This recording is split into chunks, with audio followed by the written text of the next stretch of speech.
Es el caso de una mujer en Gran Canaria que agredió a su pareja sentimental durante la celebración de un cumpleaños y ha vuelto a generar dudas sobre qué casos son los considerados como violencia de género. La ley canaria lo circunscribe a aquellas manifestaciones de violencia ejercidas sobre la mujer por el mero hecho de serlo.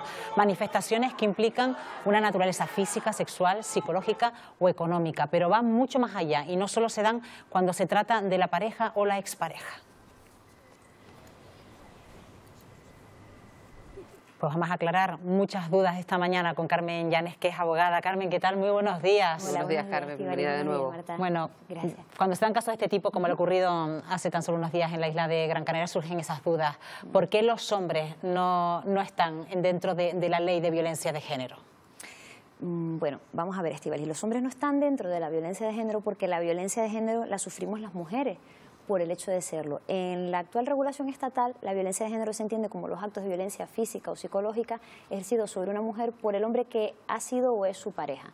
Es una concepción de violencia de género más limitada, como hemos visto, que la de la ley canaria, pero esa es la violencia de género. Eso no implica que si una mujer agrede a su pareja o a un hombre que no es su pareja, no tenga una respuesta penal. Por supuesto que se denuncia y se tramita con un procedimiento. De hecho, se regula en el mismo artículo del Código Penal. Lo que ocurre es que la violencia de género es un término que se ha acuñado para dar respuesta a una lacra social que supone que desde el año 2003, que se llevó un registro, casi 1000 mujeres han sido asesinadas en España por sus parejas o exparejas. Pretender comparar esto, que es una lacra social, con un tema que, permíteme definir como puede ser anecdótico, como los hombres que puedan haber sido asesinados en estos años por sus mujeres, me parece bastante perverso, porque la realidad es que las que estamos siendo asesinadas por nuestras parejas o exparejas somos las mujeres, no los hombres, en masa, que eso no quiere decir que no pueda haber, como en este caso, un hombre que sea agredido por una mujer que haya sido su pareja. Claro, una mujer que haya matado a su marido, e incluso sin haber tenido antecedentes de maltrato de él hacia ella, no quiere decir que la mujer haya matado a su marido por la condición de hombre, ¿no? Por el mero hecho de ser hombre. Efectivamente, Estíbaliz, es que lo que subyace en la violencia de género, el origen es la desigualdad histórica entre hombres y mujeres. Es decir, las mujeres somos consideradas ciudadanas de segunda, el hombre se considera superior a la mujer y durante muchísimo tiempo ha sentido que tiene derecho a maltratarla, pegarle, maltratarla psicológicamente, considerarla inferior, menospreciarla, y eso en sociedad se ha admitido como algo normal. Hablamos antes de eso, de búscate un chico bueno que no te pegue, eso se decía hace 20, 30 años. Eso hoy por hoy es impensable. Es decir, que la violencia de género es la que sufrimos las mujeres.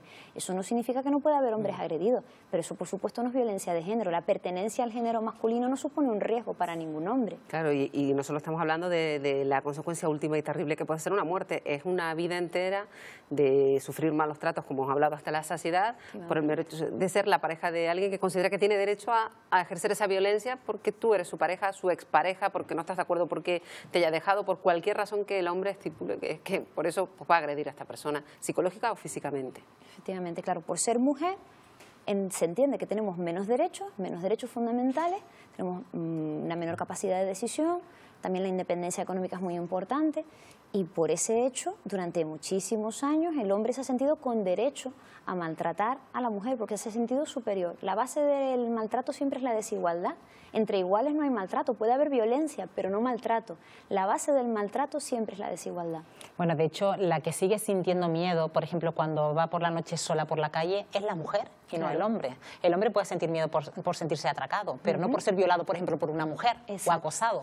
Y esa sería una de las ampliaciones de que si efectivamente las medidas del Pacto de Estado contra la Violencia de Género se llevan a cabo y se introducen en la legislación española, se va a ampliar el concepto de violencia de género de la ley estatal y va a ser equiparable con el de la ley canaria, que a pesar de ser anterior a la ley estatal del año 2003, tiene un concepto mucho más aperturista y contempla como violencia de género todas las formas de violencia que sufren las mujeres por el hecho de ser mujeres, incluidas las agresiones sexuales, independientemente de que el agresor haya sido o no su pareja. Es decir, por ejemplo, un caso como el que hemos hablado, el de la manada, bajo mi punto de vista es violencia de género. No lo es desde el punto de vista de la ley estatal, pero yo espero que en un futuro ese tipo de casos se consideren también violencia de género, porque esa chica fue agredida sexualmente por ser mujer. Si hubiese sido un hombre, no hubiese sido agredida sexualmente por 5 hombres. Esos 5 hombres se organizaron para agredir sexualmente a una mujer. Buscaron una víctima, mujer. no buscaron una víctima aleatoria independientemente del sexo, buscaban a una mujer, porque se sabían superiores frente a una mujer. Y también la Ley Canaria reconoce otras formas de violencia de género iguales o peores, como puede ser la trata de personas, y cuando digo personas, normalmente la inmensa mayoría de los casos son mujeres, incluso niñas. Efectivamente, Marta, el fenómeno de la prostitución es lamentablemente mayoritariamente femenino. Existe una prostitución masculina, pero es minoritaria. Y la trata, que es el estadio más repugnante de la explotación sexual, la sufren millones de mujeres en el mundo. Son tratadas, trasladadas, engañadas a otros países y explotadas sexualmente durante años. Pretender vender eso como un trabajo, la prostitución, yo creo que tiene un encaje moral complicado. Bueno, a esto viene a colación también, ya aprovechamos la circunstancia, Carmen, la noticia que ha saltado a la luz estos días, esa polémica sobre el registro, sobre la constitución de un sindicato autodenominado Organización de Trabajadores Sexuales, que ha generado incluso la dimisión de la directora de trabajo a nivel nacional. ¿Qué opinas de que se pueda constituir un sindicato de forma oficial, que sea legalmente establecido? Yo personalmente, Estíbaliz, no estoy a favor de legalizar la prostitución, porque entiendo que la prostitución es una forma de violencia de género. Es decir, la prostitución no es un trabajo. No es un trabajo, ni muchísimo menos una actividad digna. No conozco a ninguna mujer formada y con posibilidades de acceder a un buen trabajo que quiera ser prostituta, es decir, que elija la prostitución como trabajo, como una libre elección. La mayor parte, casi la totalidad de las mujeres que ejercen la prostitución lo ejercen por necesidad. Y yo creo que tenemos que atender por ejemplo, médicos del mundo que trabajan a pie de calle con prostitutas y aseguran que esto es una aberración, que no se puede constituir un sindicato de trabajadoras y trabajadores del sexo, porque no es un trabajo, porque no es una libre elección y porque la prostitución está nutriendo a la trata. Claro, y esto sería un reconocimiento también de carácter laboral, ¿no? Son los derechos laborales, y se está normalizando la prostitución como si fuese un trabajo y no casi lo como es. si se legalizaran pues, los puntos de venta de droga como un supermercado o algo así. Exacto, por poner un símil. otro tipo de maltrato, es decir, como si yo lo equipararía a un sindicato de... Quizás esto es demasiado duro, pero un sindicato de personas que pues se organizan para prohibir la entrada de personas de color en determinados ambientes. Es decir, si hablamos con las mujeres mayoritariamente que ejercen la prostitución, ni tienen una vida digna, ni tienen una vida cómoda, lo hacen por necesidad, tienen muchas repercusiones a nivel de salud física y psicológica, y eso no puede regularse como un trabajo, porque no lo es. Un trabajo es otra cosa, es lo que hacemos todos y todas, que tenemos un trabajo, vamos a un horario, tenemos un salario. La prostitución es otra cosa, es un modo de vida, pero no es un trabajo, y es un modo de vida que se elige no libremente, sino por necesidad. Sin embargo, parece que se sigue criminalizando la figura de la prostituta, porque sin embargo cuando se proyectan imágenes de la prostitución, quienes salen son las prostitutas, por ejemplo, ejerciendo esta labor en la calle, y no realmente el cliente, que es el que demanda ese tipo de servicios, ¿no? Efectivamente, el cliente y el proxeneta, es decir, los que se lucran fundamentalmente de la prostitución son los proxenetas, que son los que obtienen el dinero, y el cliente, que en muchas ocasiones paga un precio por maltratar a una mujer, por abusar de ella sexualmente, por obligarla a realizar prácticas que no le son agradables, y por un precio sabe que puede hacer eso. Y eso es explotar a una mujer, y eso es maltratar a una mujer, con un precio, pero eso es maltratar a una mujer.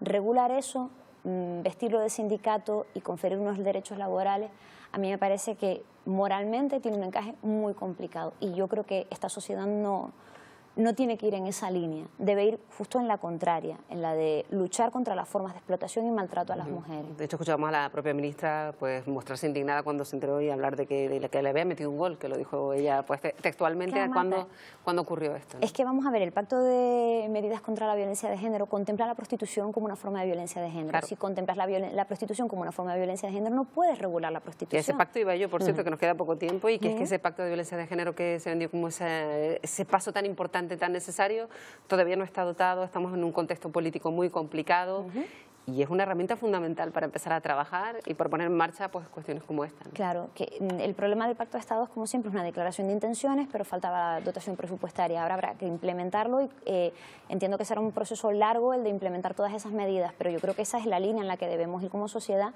y que no debemos de desviarnos hacia cuestiones como regular la prostitución, que me parece una aberración. Un pacto de Estado donde además cobra importancia a los menores, que hasta ahora han sido los eternos olvidados, Carmen. Sí, efectivamente, los menores, las niños y niñas hijos de las víctimas de violencia de género, que son víctimas directas porque ya la ley integral así los reconoce, han sido los grandes olvidados.